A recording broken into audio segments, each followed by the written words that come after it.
Welcome to Real Talk Christian Podcast, where we drink coffee and have real conversations on faith, culture, and society. I'm your host, Chris Fuller. And I'm Marc Hyde. And on today's episode, we're going to be talking about the new heaven and the new earth, and will we recognize each other when that time comes? Are you ready for this conversation? I hope so. I'm curious what's going to happen, man. I don't know. Well, let's go. Let's go.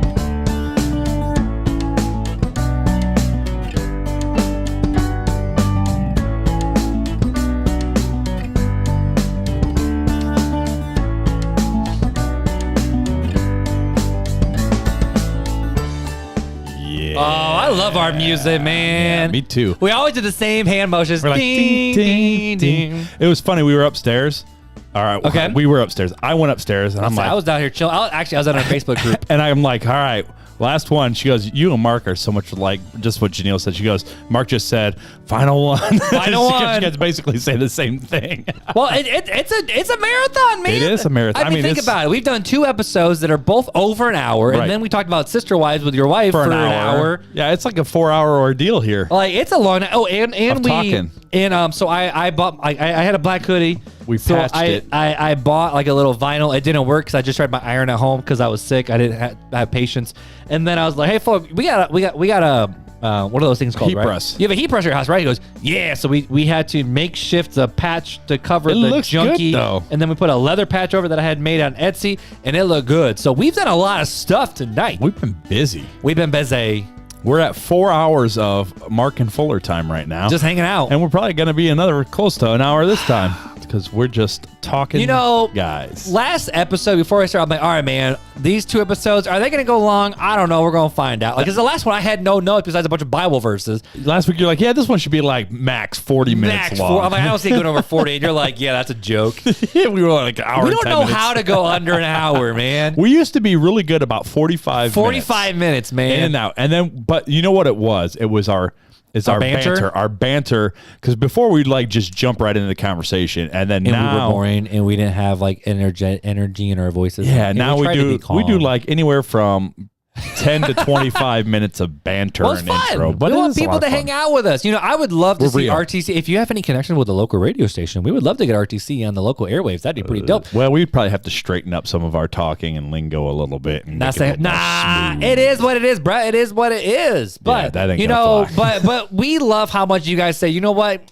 It feels like I got 2 friends hanging out with me when I listen to the podcast, because that's the goal. Yeah. You know, I got different podcasts I listen to. Some just jump into the content. Some is more like friendly in nature and conversational and whatnot. There's so many different types of shows out there, man. But it's the fact of we enjoy hanging out together. We enjoy hanging out with you. We love hearing Yeah. from you. And we like just, I don't know, just this is our thing, man. Well, We're just and with 2 dudes in a basement, just 2 chilling dudes in a and basement, talking. just chilling and chatting, because it's conversations. And normally we're chilling drinking, and chatting with chilling Chris and chatting. with Chris and Marc. And normally we got coffee, but since it's already like 10 o'clock at night and I'm not getting home till like 11:30, well, maybe we might be able to keep this under an hour. Maybe. I'm just drinking water, baby. I got no coffee. Water with the flavor Oh, pack. I got a question for the banter. All right, go for it. Let's Okay, hear it. wait, put that back on camera. On our screen, that looks green. Ooh, it does. Looks like you're drinking Grinch water. You're a mean one, Mr. Crunch. You really are a heel. Have we hit bingo yet? There it is. Have we? Because it's 4 minutes. That was a It's been double. 4 minutes. That was singing a song and doing a vocal impression. And I just said it's been 4 minutes long. yeah, that's I haven't talked about meatloaf yet. bingo. Either. Oh, there's 4. Bingo. At the end of the day, we are all about bingo. Man, people were talking about inside jokes on our Facebook group the other So day, and it's many. just like, yeah, if you was with us since the beginning, you get it. We don't do inside jokes unless it's been on the podcast. Janelle goes, you guys reference people a lot, and other people don't know what the heck you're talking about. I'm like, yeah, you're true. That's right. So you get newbies, and they're like, what the heck? And they probably skip on. Like we talk about DJ Mace, like people that have no idea what we're talking about. Maybe we should. I don't know. Who cares? Anyways, We so is what's what we your is. question? Let's get into Okay, this. so Let's roll. Obed in the Facebook group asked Okay. about maybe a week or 2 ago. Okay. He said, "What are your top 3 favorite coffees?" I answered, but I don't know if you answered. I would have to say. What are your 3? No, okay. I wait. would have to say El Salvador. No. What are your 3 favorite like for me? Like I was like I did my 3 favorite coffee shops. Okay. Not my 3 favorite origins, but or regions or whatever. But I don't drink coffee shops, so I did like 3 Quills, I did Zen, and I did. Yes. I have Indiana favorites. I don't have that type of money like you bougie Target people, so all I got is the stuff I roast. So it's gonna be Although I do like La Colomba, but I only get that for like Christmas. That's So some good stuff right there. So some good stuff. you know, I would say, okay, I'll give you the 3 that I can think of. Okay, even 3 you can think of. Then I'll change the question. So La Colomba. Okay. I'll say La Colomba. I'll say Funny Farm. What? That's that place down in Lawrenceburg, Indiana. Oh! When you went to Creation Museum, right? Okay. Yep. Okay. So Funny Farm, and then I would probably have to say Onyx. There's my 3. Onyx is so good. The only time I've ever drank Onyx is when you had it, so it's too expensive for me. But dude, I went and visited Associate in his office a couple weeks ago, and I'm like, bruh. I've been joking. I'm like, I'm bringing coffee. We ain't drinking that crap you got at the church. I'm bringing my coffee, and I intentionally saved Onyx for him because he's from Arkansas. So I'm like, it's from Arkansas. We got to do it. So I got right now I have Onyx at home. I have Mahalo at home. I got Electric Brew at home. Some Barney's. I got some Watertown. Dude, Christmas is good to me during coffee season. You're like, okay, so you're starting to get into the coffee bougie a little bit. Yeah. You went from Caribou. Thank goodness you're off of that. Oh no, dude! I still got a soft spot in my heart for Caribou. That's why I said I still will always forever have a soft spot for Caribou. You are a coffee bougie on a Goodwill budget. Nah. I'm more than that. Yeah, because you got terrible. Like you still drink Caribou. That's good. I enjoy me some Caribou. It's the guilty pleasure coffee, you know. Who was asking me the other day? They were like, it may have been Devin. I don't know. Because some of the stuff he goes, so when are you gonna get back into your espresso? Because I used to have that espresso maker. I used to make lattes all the time. Remember for small groups, I'd whip one up. And then Taylor Axelberg wasn't able to sleep through the night, so I had to make him decaf once. But because he's like, bro, I ain't sleeping after you make me one. So I haven't gotten back into espresso yet, but at some point I told Beth, I'm like, I got room in my coffee cart. Some point we're gonna get back into making my own espresso again, doing espresso drinks. So here's a different question about coffee for you. All right? Last question. Let's roll. Well, we're not drinking it, so we gotta talk about it. So if you had to go to a coffee shop and order, whether Starbucks or any coffee shop, what are your 3 orders? 3 different types of things, dude. Walk into it would depend on the coffee shop. Okay, so let's start with what's your Starbucks order? If I say, all right, bro, we're going to Starbucks. All right, if we're going to Starbucks, I gotta have a lot of sugar because Starbucks. So I'm probably getting a white chocolate mocha. I'm getting a caramel ribbon crunch, or that's probably it. Those are probably the only 2 drinks that I would drink. Doing their caramel macchiato. It's just Charbucks, and I can't stand it. A lot of sugar. So Black Friday, right? Janelle and I go out, and I'm like, I'm on this diet, so I can't drink a lot of those sugary drinks. So she wanted to go to Starbucks. We go to Starbucks, and I go, all right. You have a little cheat day? Nope. I said, give me a black coffee. And their black coffee's awful. It was undrinkable. I'm like, this is. I drank like that much, and I'm up with no sleep that much, and I'm like, you know what? Ain't worth it. I'd rather pass out and die than drink this junk. I ruined Beth because when we went down to Riley's Children's Hospital for the final appointment before we go down for all the things, right? At the hospital, water burp on that one. At the hotel, we got coffee because whatever, and like neither one of us finished it. And I'm like, I ruined you, because she would have drank that in a heartbeat before because it was just caffeine. She goes, I'm not wasting my caffeine intake on this. So she dumped it, and we went and got some a little better later. I ruined you, so it's okay. Yeah. but at a normal coffee shop, like we go to a coffee shop like South Bend Chocolate or Zen or Refinery, whatever. If I would say like what would you order at a nicer place? I generally always order just coffee. So when I go to those places. If I'm at a really good coffee place, right? I get coffee that has like a micro roastery, good coffee. I will probably do just black coffee. See, I do that, but I like a simple syrup in mine. Here's the thing: a little sweeter. if they're good, you should be able to drink black coffee.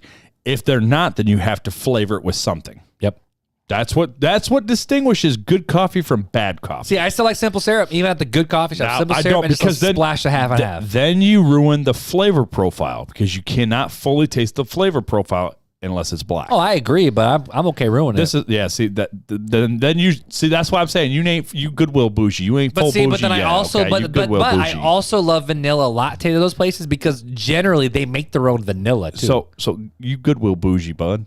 I'm just sorry. Until you get into you're doing the cupping notes and all that, you just Goodwill bougie. You got hair in your chest. I don't. That's proof. I'm straight up like bougie on the coffee. Yeah, you is.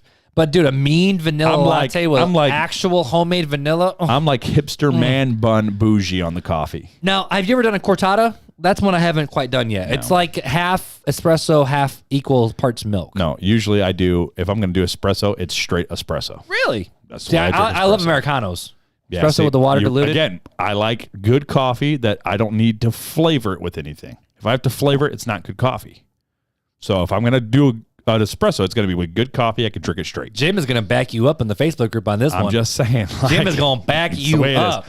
Anyways, let's move on here since we're at the 11-minute mark here because of your questions. Hey, it's better than 20 like we're used to. All right, so just like always, guys, we always read every single Apple Podcast review because Apple Podcast is really the only place that lets you leave a rating and YouTube, review. And if they're good on YouTube does. We'll read some of those. Yeah. We have a lot of Facebook reviews we haven't read. Yeah. Hey, dude, seriously. On our Facebook page, you can recommend us and give us 5 stars for our Facebook page.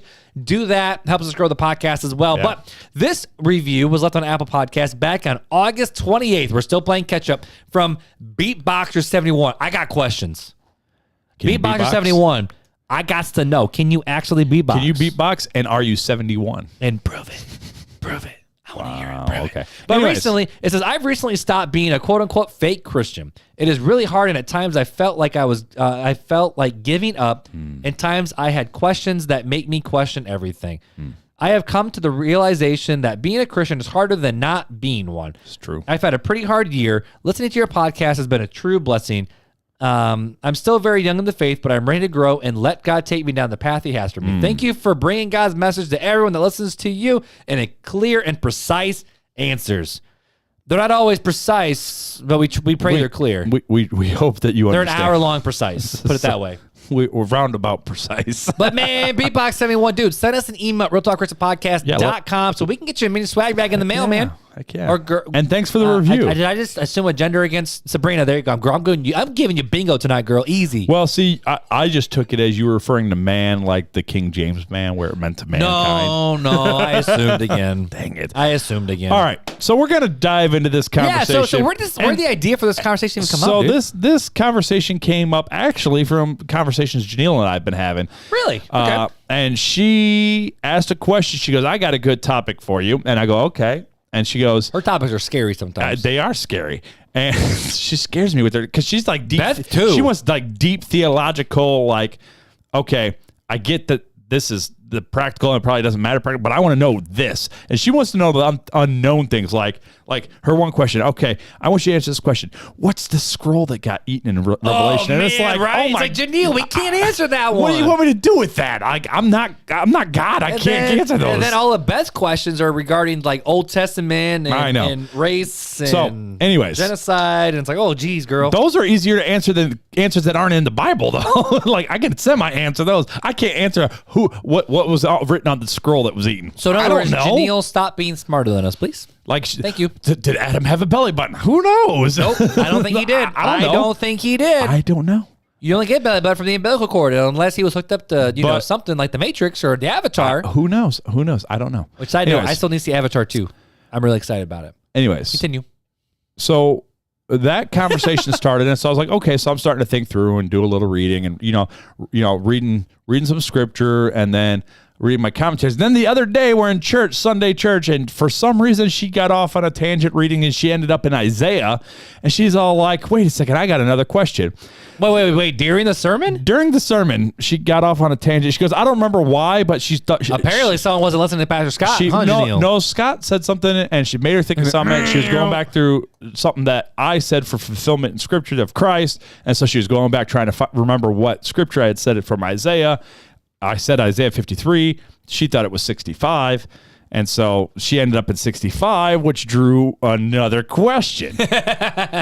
Okay. So the other question, we're going to try to answer both questions in this one series and kind of break it down. So what were her questions? So her first question was, will we recognize each other in the new heaven and the new earth? Which is a very Janelle question to ask. Very Janelle question to ask. The second one, when she was reading Isaiah, and you're going to find out why, is there death in the new heaven and the new earth? And you're going to see why. So Isaiah 65, 17 through 25 says, "For I will create a new heavens and a new earth. The past," this is God speaking through Isaiah, "the past events will not be remembered or come to mind. Then be glad and rejoice forever in what I'm creating. For I will create Jerusalem to be a joy and its people to be a delight. I will rejoice in Jerusalem and be glad in my people. The sound of weeping and crying will no longer be in her." No longer be heard. No longer be heard. Sorry.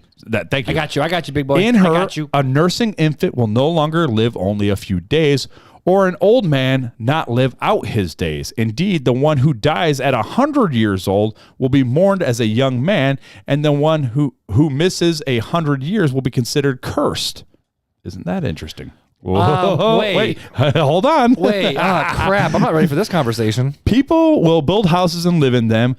They will plant vineyards and eat their fruit. They will not build and others live in them. They will not plant and others eat. For my people's lives will be like the lifetime of a tree. My chosen ones will fully enjoy the work of their hands. They will not labor without success or bear children destined for disaster. For they will be a people blessed by the Lord along with their descendants. Even before they call, I will answer. While they are still speaking, I will hear. The wolf and the lamb will feed together, and the lion will eat straw like cattle. But the serpent's food will be dust. They will not do what is evil or destroy on my entire holy mountain, says the Lord. I don't know what to do with that. Bob, I was just telling Beth the other day. I'm like, man, I haven't read Isaiah since like Bible college because I had to. I didn't even read all of it. I only read sections of it. So she in the sermon, after the sermon, we're driving home, and she drops this bombshell on me, and I'm like, you're just trying to go for a nap. I'm like, holy, you just want cow. a nap, and you did, Janelle, girl. She's you like, mean? She's like, I don't understand. Girl, you mean? She goes, how can? She said, I thought there was no death. And I'm like, because there'll be no more crying, no more weeping and gnashing of teeth. Oh man! But if you only live to be 100, you're considered to be cursed and die. You know what I'm saying? You're a young man, right? So, all right, parallel passage, right? I don't know what to do with this, boss. We're gonna lead into it. I wanted to read these scriptures because it's like setting it up. So, Revelation 21, 1 through 8. All right. Wow.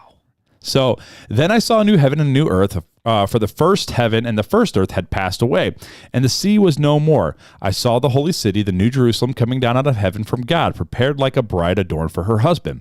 Then I heard a loud voice from the throne, "Look, God's dwelling is with humanity, and he will live with them. They will be his people, and God himself will be with them and will be their God." Kind of sounds like him speaking to Abraham. Right. Yep. He will wipe away every tear from their eyes. Death will be no more. Grief, crying, and pain will be no more, because the previous things have passed away. Then the one seated on the throne said, "Look, I am making everything new." He also said, "Write, because these words are faithful and true." Then he said to me, "It is done. I am the Alpha and Omega, the beginning and the end. I will freely give to the thirsty from the spring of water of life.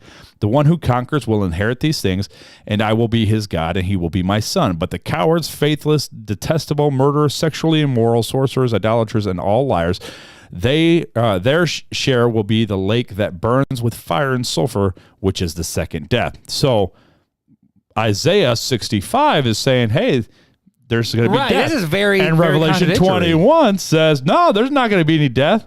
So what is it? Because we know, all right, our thinking can be flawed, but the Bible doesn't contradict itself. God is not a God of contradiction.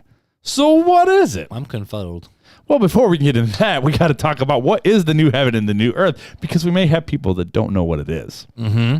Okay, so the new heavens and the new earth refers to a state of creation after Jesus' return and final judgment. It is also referred to as the new creation, and both of these terms communicate that Christ's work renews and restores creation at his second coming. That comes from the Gospel Coalition. So the new heaven and the new earth take place after the great white judgment throne of God in Revelation 20, 11 through 15, which says, "Then I saw a great white throne and one seated on it. Earth and heaven fled from his presence, and no place was found for them. I also saw the dead, the great and the small, standing before the throne, and the books were opened. Another book was opened, which is the book of life. And the dead were judged according to their works, by what was written in the books. Then the sea gave up the dead that were in it, and death and Hades the place of the dead. Remember 2 weeks ago? Gave up their dead that was in them. Each one was judged according to their works. Death and Hades were thrown into the lake of fire. This is the second death, the lake of fire.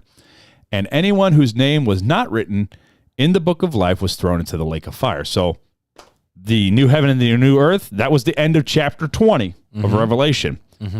If it's in if Revelation is in chronological order, which I believe it is.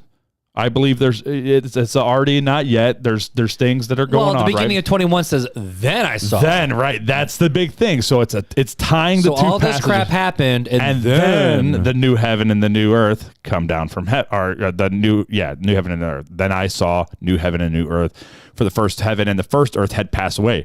So we see the end of 20. Leading right into 21 says then, right? That's the tying word that ties them together. But when you look at Isaiah begins with, "I will create a new heaven and a new earth." Right. So if we take it from Revelation, where it talks about the fact of all this crap's going to happen, they're going to be judged, be thrown in the lake of fire. Then I saw a new heaven and new earth. There's no more weeping, gnashing of teeth. There is no more death, no more sorrow, no more pain. But we were one with God, and God was with us. But then also in Isaiah, it's the fact of, there's a new heaven and new earth. But if you die before 100, that sucks to suck. But if you live to be longer than 100, sucks to suck. Wow, that's a way to put it. I mean, all right. That's what I pick. I mean, that's what it's putting down. That's what I'm picking up. So we're going to get into the two schools of thought here, and I tend to lean more towards the first school of thought here, right? So we're going to talk about death. I got to answer Janelle's question because I feel like this conversation, we might need to rename the title, because I'm like, this is more about will we recognize each other. This is like the who do have a new earth. That's why is there death and is there? That's why I put in the title as the new heaven and the new earth. Will we recognize each other? Right. Like it's kind of a tie of both. But so is there death in the new heaven and new earth? Right. So Isaiah 65 and Revelation 21 seem to contradict each other. There's two different schools of thought about these two passages. All right. I tend to be more towards number one. I read a lot of commentaries, okay? And typically most people fell in one camp or the other. So part of Isaiah 65 is speaking about the time during the millennial reign, in which there will be long life, but death will be done away with. Satan will be bound for 1,000 years. But death will not be done away with.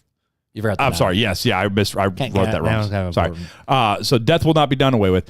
Satan will be bound for 1,000 years and released for a short time if Revelations is in chronological order. So Revelations 20, 1 through 3, right? This is previous to that, right? It says, "Then I saw an angel come down from heaven holding the key to the abyss and a great chain in his hand. He seized the dragon and the ancient serpent who is the devil and Satan and bound him for 1,000 years. He threw him into the abyss, closed it, and put a seal on it, so that he would no longer deceive the nation until 1,000 years were complete. After that, he must be released for a short time."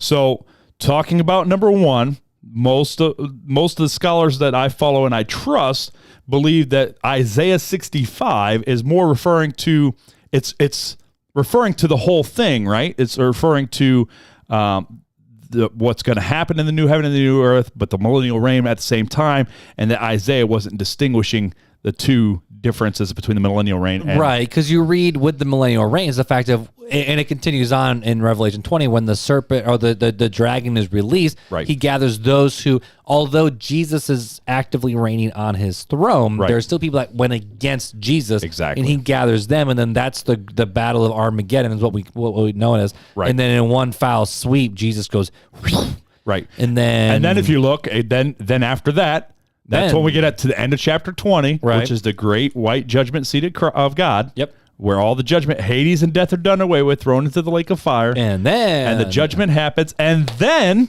the new Jerusalem and the new heaven and new earth come down, right? Right. And I would see, okay, so going into the end time views of the tribulation, the rapture, millennium, and all that, if you're either pre-trib or post-trib, doesn't matter, or mid-trib, whatever. I'm trying to stay out of the eschatology as far as that goes. I'm going to jump into it. But so with the millennial reign, if you are a pre-mill, that means you believe there will be a literal 1,000-year reign on earth of Jesus, which I know a lot of people are.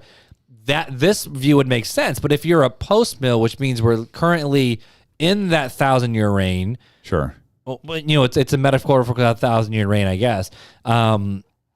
This wouldn't make sense. Or if you're on mill, which it's like, no, I mean, it's really just basically describing the fact that Jesus gonna kick some butt. Like, so that doesn't make sense if that's what your viewpoint is. So that's why I'm bringing out two different viewpoints here, right? So part one is the fact of if you believe in the literal millennial 1,000-year reign, and I'm not saying I do or don't. I mean, well, that's why I said I lean towards I do. So you know where I'm at, right? So I'm pre-mill. That's me, right? I mean, if you would pin me, view. I would say post-trib, pre-mill, yeah. I'm already not yet pre-mill. That's what I am. Yep. So I believe that there is going to be a reign that I see right now. I think that Satan, the great dragon, will be tied away with. Yeah, my mind I just can't wrap my mind around it. So it's wild. So I mean, to me it's pretty clear, right? And I get we've done the whole story. I don't want to dive too much into that. But all right, so the second view is that Isaiah is speaking metaphorically. It is only trying to help people see the longevity without sin.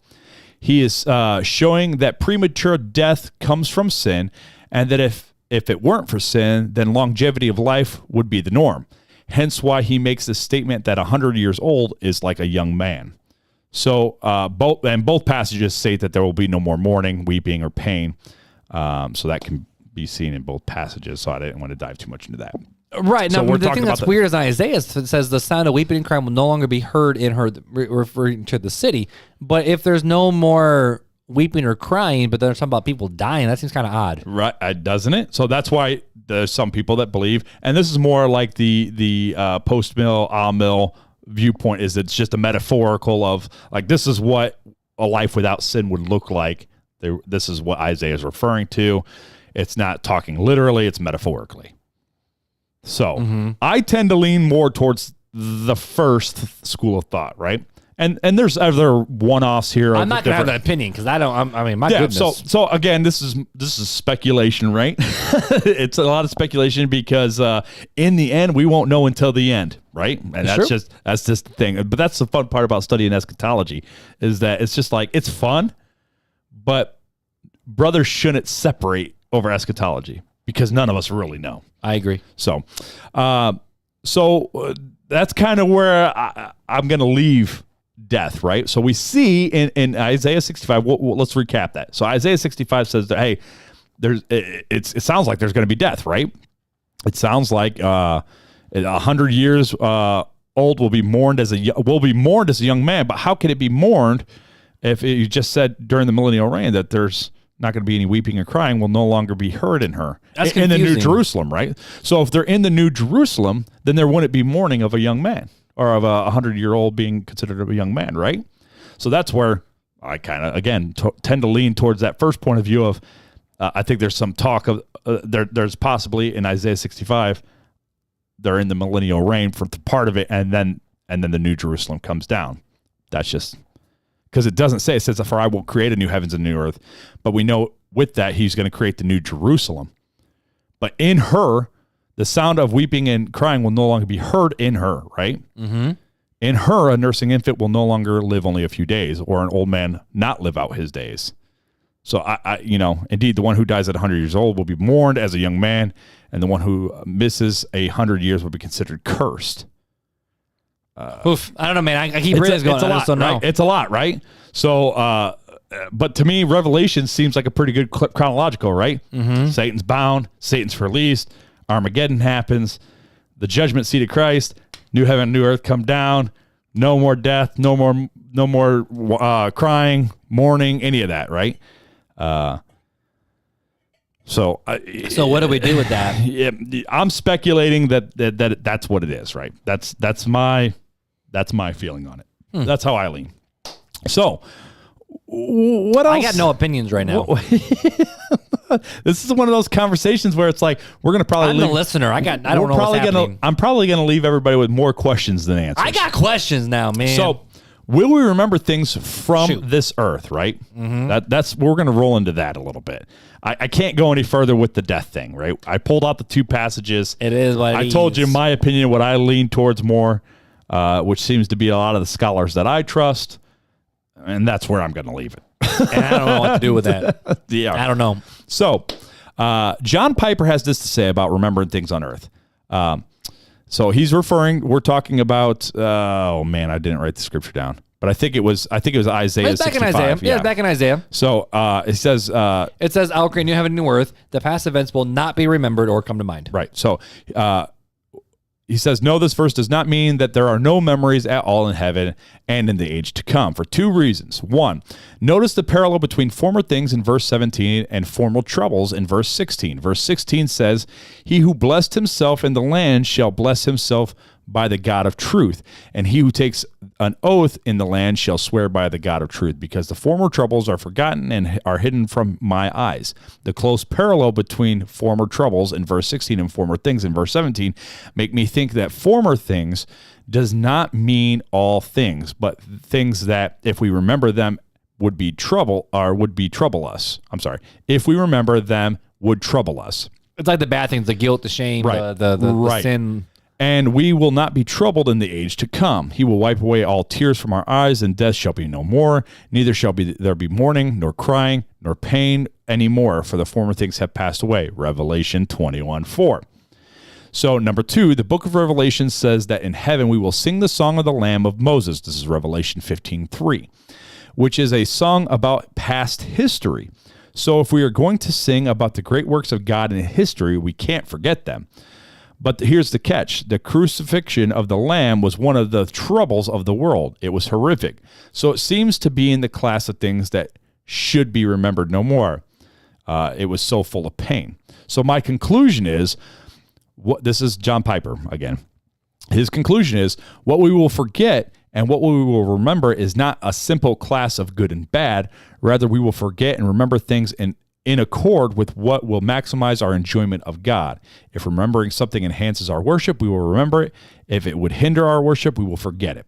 Now, that's John Piper. Right, and Piper is a Christian hedonist, which basically means all things are done to the glory of God. Right. And so if man's chief end is to know God and glorify him for forever, and we're with God for forever, why would we have things that draw our attention away from that? Like, I think that's kind of where Piper's going with that. Yeah. So right? I'll give my thoughts after this. I'm going to read on one more quick article from our friends at gotquestions.org, and this is what they have to say on the subject. Okay. They say the fact that the former things will not come to mind does not mean that our memories will be wiped clean. The prophecy could be suggesting the wondrous quality of our new environment. The new earth will be so spectacular, so mind-blowing, that everyone will quite forget the drudgery and sin of the current earth. A child who is scared of the shadows in his room at night completely forgets his nocturnal fear the next day on the playground. That's true. It's not the memories that have been wiped out, only that in the sunshine they don't come to mind. Later on, they go to tell the story of Lazarus and the rich man, Luke 16:19 through 31. And further proof that that scripture is further proof that the dead remember their earthly lives. The rich man is in Hades, asked Abraham to send Lazarus back to the earth to warn the rich man's brother of the fate awaiting the unrighteous, verses 27 and 28. The rich man obviously remembers his relatives. He also remembers his own life of self-serving and sinful comfort, verse 25. The memories of the rich man in Sheol become part of his misery. The story does not mention whether or not Lazarus has memories, but Abraham has definite knowledge of goings-on earth, verse 25. It's not until we reach the eternal state that the righteous will leave all sorrow behind. So that was from gotquestions.org. Now, on this matter, I would tend to agree with that, right? I would tend to agree that exactly what they said in the aspect of there's such goodness going on. I don't think we're going to forget what happened here, or otherwise what was the purpose of being here, right? Right now we're learning how to have that relationship with God. That's our ultimate purpose, right? It's not it's to love God and to love others, and it's almost like a training ground. And I'm not saying that thus saith the Lord on that, but I'm saying, to me, it seems like it's a training. But God also created a perfect earth, and then he placed man on earth to enjoy his fellowship with him and to take part of the earth. So, like, us being here on earth is not a bad thing. It's a good thing. It's a good thing, and we're a pleasure to God, right? That's what we are. We are a pleasure. Now, does God need us? No, he doesn't need us, but he enjoys us. And so we're not here just mindlessly wandering around. Woe is me, we're in sin, and we got to be saved. Worship me. God's not like, oh, you have to, this is the only reason why I created you to be sinful creatures, and now look at me, I'm the hero. He doesn't think the same way we do on that. So there is some enjoyment. There is that relationship. If he wasn't concerned about a relationship and having that relationship with us here on earth, he wouldn't have sent his son Jesus Christ down on the cross for our sins to restore that relationship and fellowship with him. And this is where even my theological training brain, like, it turns to mush, because I'm sitting there thinking about this. It's like, it's hard. Like this is where I'm being frank. This is where Christianity can get a little weird. And when we think about it, like it makes sense what we're supposed to do right here, right now. We're in the on weeds, Earth, man. And we know exactly, like it makes sense because we're here. It doesn't make sense because that's there. Like we know that Jesus stepped out of heaven to redeem mankind. We understand what that means. We understand what it means to have a right relationship with God. Again, there are pleasures here on earth that we are allowed to enjoy, and there's consequences for that. But understanding what's on the other side of eternity, I mean, I don't think we were created to grasp that. Right. Well, you know? I mean, we can see what we can see. We were given snippets of it, right? And now after that, now we just kind of, this is one of those, again, this is like the episode we had a couple of weeks ago about the Jesus enter hell, right? We get like a glimpse, but not the full picture. And so we start to speculate of what could this mean? Mm-hmm. And at the end of the day, there's bingo. Hey! At the end of the day, though, we can really only take what the scripture has and say, this is our baseline. And everything else is speculation passes. This is what Isaiah 65 says. This is what Revelation 21 says. This is what Luke 16 says, and so on and so forth. Right, but I think it does show. It does show. I think there are several things that we see, right, that say that we probably will remember some things from this life in the life to come, the eternal life. Right. And I think where I struggle, this is just personal struggle for me. I know some people do not have this struggle, but I'm one where it's like, unless I know where the end destination is and all the steps to get there, I don't want to start the journey. It's almost like if we're going to Indianapolis, right? Sure. Or no, even better. I know my way to Indianapolis. Let's say we're going to Florida, right? Sure. I'm not going to actually put the car in drive until I know exactly where I'm going. Some people are like, no, as long as I'm going south and southeast, I mean, I kind of know the main road, so we'll just figure it out from there. I'm like, oh, heck no. Like, I need to know every turn. I need to know what was coming up. Where's Chick-fil-A along the journey? Like, I need to know these things, or else I am. And Beth has learned this. If I don't know the whole steps of the journey, I get very stressed. So, like when we went to Indianapolis and I didn't know a thing, but she planned the whole trip. Oh, it was the best thing ever because I knew there was stuff coming next that I didn't have to worry about. But honestly, I think that's how like Janelle is. Janelle's a planner, right? So she doesn't like not knowing the unknown.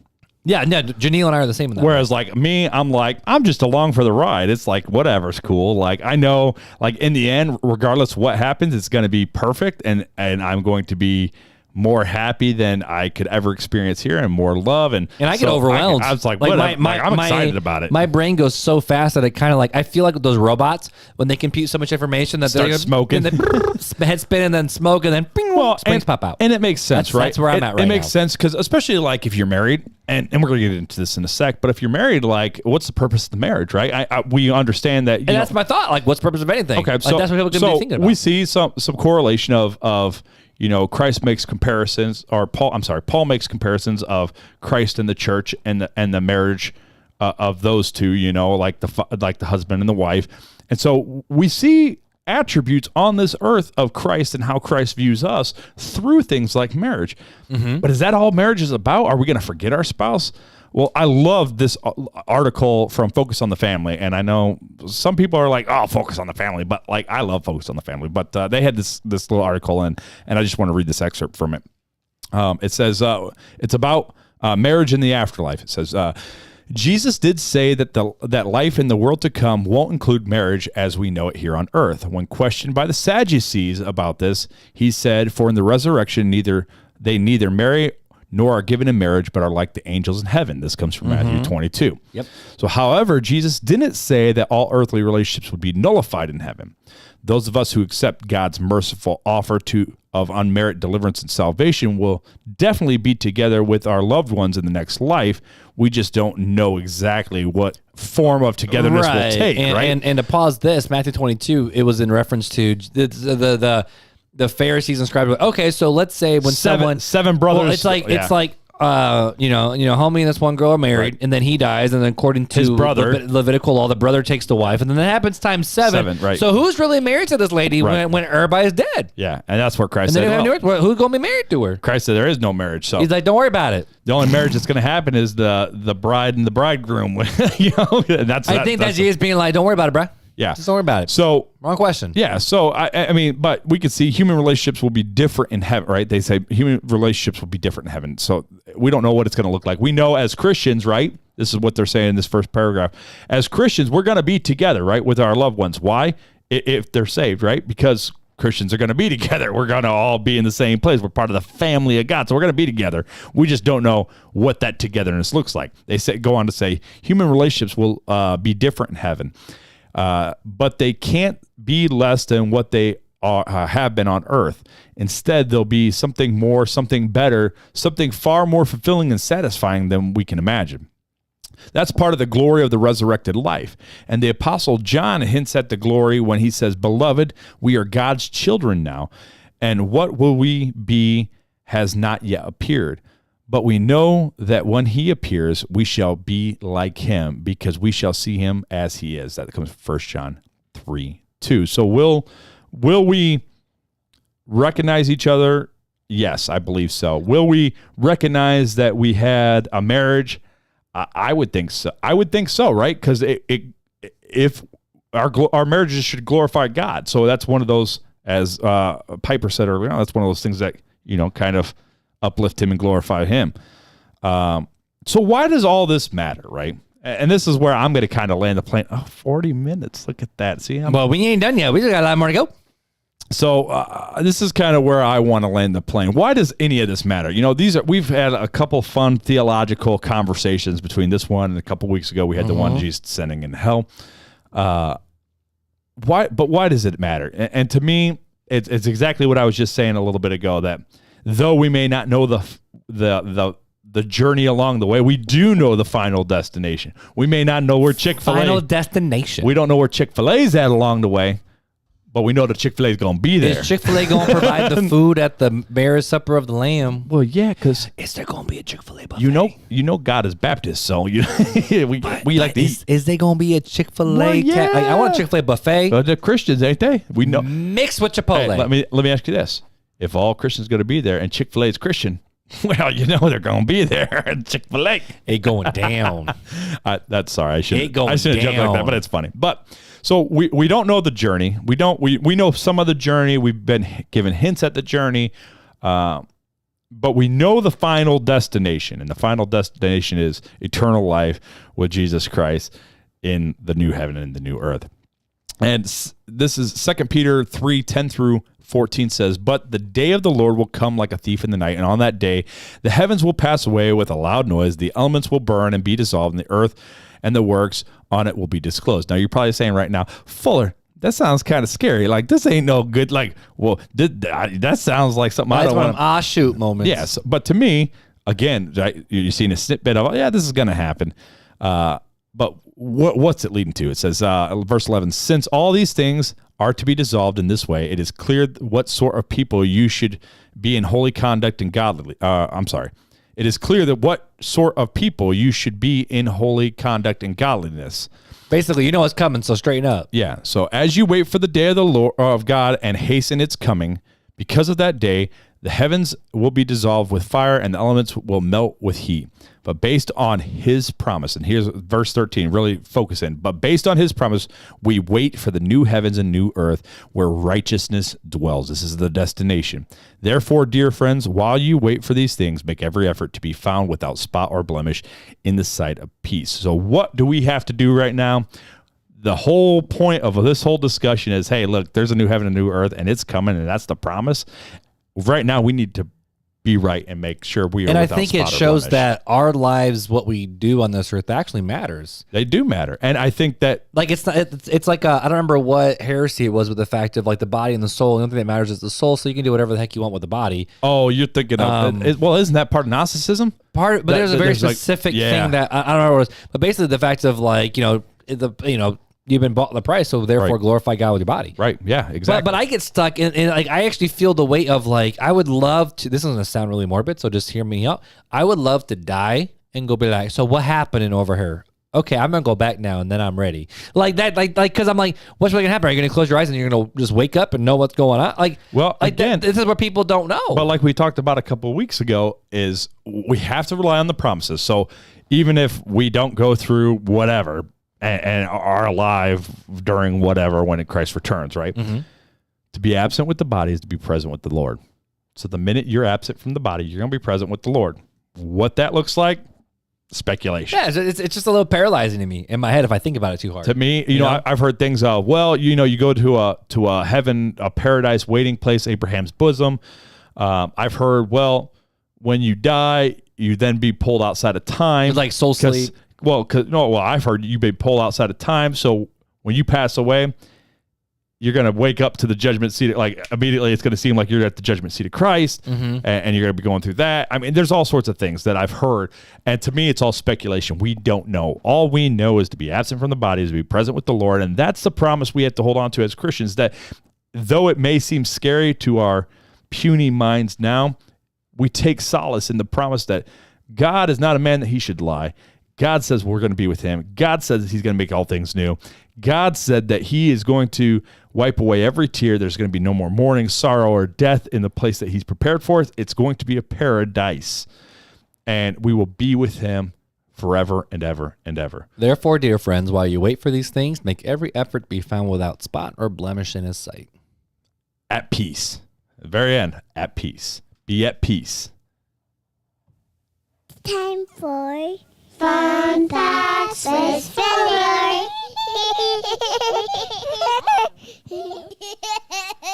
I see the riddled look on your face. You're like, I am so beat up right now. Man, I've been playing mental gymnastics this whole episode. That's why I've been thinking a lot. But I'm also thinking, holy crap, wow, did we just have a record on the podcast of a not special, like, holiday edition where we're under 50 minutes? I know, it's crazy. But I know what you're going to do when you get home. You're going to be whipping out that commentary to Isaiah 65. No, I'm going to bed.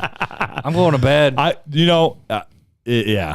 Isaiah is a crazy book, and I love the theories, but again, it comes down to we just don't know. Anyways, let's wrap this show up, baby. What's the fun fact you got for us today, Fuller? So the fun fact today is I use this program a lot, so I figured it'd be a fun fact. The original name for the search engine Google was Backrub. What? The original name for the search engine. I muted myself. What? The original name for the search engine Google was Backrub. I did not know that.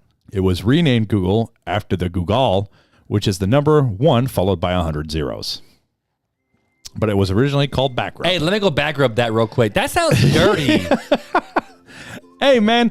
Yeah, I'm going to go look up the scripture on Backrub. Well, no.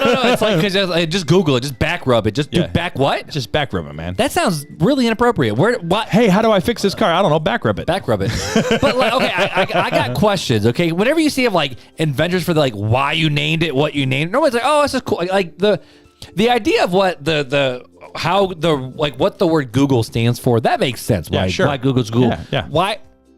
Ask Jeeves makes sense. Yahoo search makes sense. Backrub, I don't know what that means. Where were you guys? Were you guys tripping on acid or what? I mean, it was made by a bunch of college students back in like what, the 80s or whatever. That's true. 90s, hey, wouldn't it be funny if we it call it Backrub and everybody's got to search the Backrub? That's just weird, man. I mean, I guess like the back of your hand. I don't get it. I don't know. I don't understand. But I am so glad we call it the Google now, which I'm really curious to see what these like the Chat GBT does. Have you been keeping up with Chat GBT? I use it for work once in a while. It's the AI intelligence where you can just case in point. Like I'm trying to find a certain exact piece of code I need for this part of a website build. I could Google it and read through all these blogs and figure, or I can just type in a Chat GBT. How do I do the code to do this, this, and this, and this? And it goes and it plops out the code for me. That's cool. So much faster. So we're curious to see what's going to happen with Google over the next couple of years in my industry, but I don't know. But you know what I do know?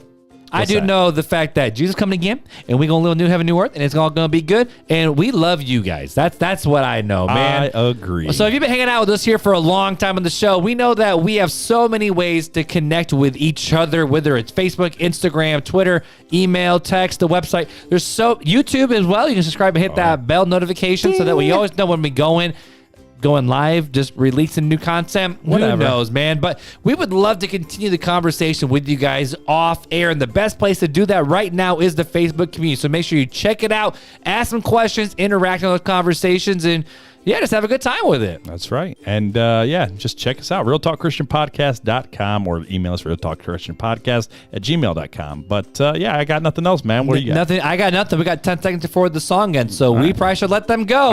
Hey guys, until next time. Take it easy.